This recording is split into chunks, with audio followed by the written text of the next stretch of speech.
Bienvenue sur Vet Officine, au cœur du rayon vétérinaire. Heureux de vous retrouver, vous êtes toujours plus nombreux et plus fidèles et je vous en remercie vraiment, ça nous aide un grand soutien.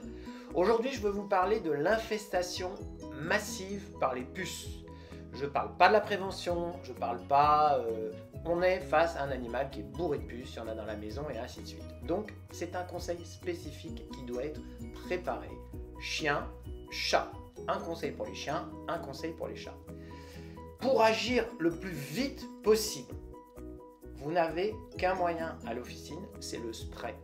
Je vous recommande le spray à base de fipronil. Pourquoi fipronil? Pourquoi? Parce que ça fait chien, chat, aucun risque de toxicité. Donc il faut asperger du spray sur tout le corps de l'animal.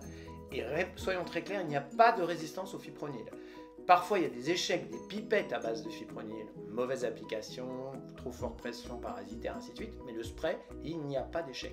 Moi-même, je traite les animaux sur la table de consultation quand ils ont des puces avec un spray à base de fipronil.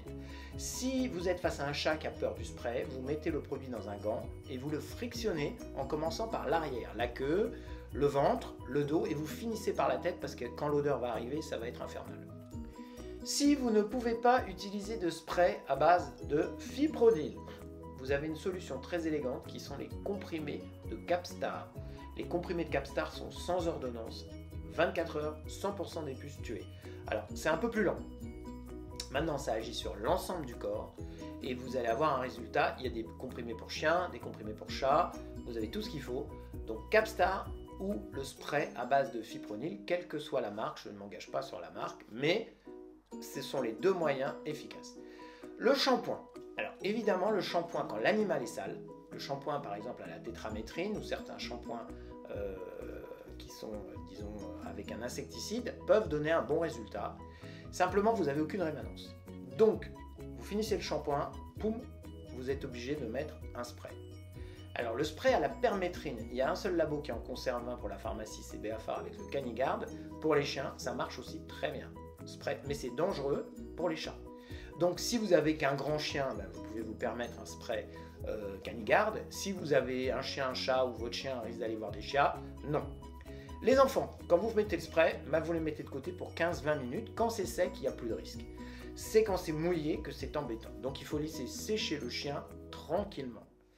Ensuite, il va falloir s'occuper de l'environnement. Alors là, je ne vais pas vous faire le speech sur l'environnement, mais il va falloir le traiter et il va falloir considérer s'il est contrôlable ou incontrôlable, c'est-à-dire si vous pouvez tout traiter avec un fogueur ou un insecticide ou si vous ne pouvez pas.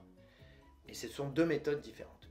Voilà ce que je voulais vous dire pour l'infestation massive. Bon courage pour votre conseil vétérinaire, j'espère que celui-ci vous sera utile et avec ça vous aurez toujours beaucoup de succès. Pensez à prendre un relais en prévention après un mois de traitement intensif pour débarrasser l'animal des puces qui l'ont envahi.